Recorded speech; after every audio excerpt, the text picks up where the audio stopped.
How to open TikTok on mute. That's what I will show you in this video. But before we begin, make sure to subscribe to the channel and ring the bell to get notified whenever a new video is uploaded. With that said, let's get started. Now the process is very easy and simple, so just follow these steps. Go ahead and open up TikTok.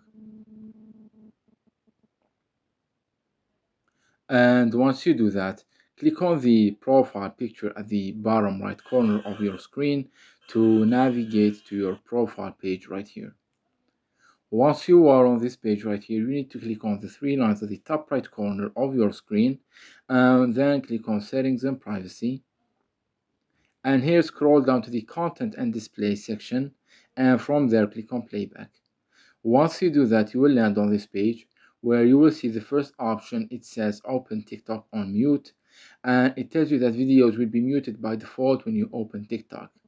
So what you need to do right here is you need to click on the toggle next to it to turn it on, and by doing that you have just enabled and activated this feature. From now on, whenever you open TikTok, the videos will be open on mute. It's that easy and simple. So that was it for this video. That's how you can open TikTok on mute. If you have any questions, please leave them in the comment section down below. With that said, see you in the next video.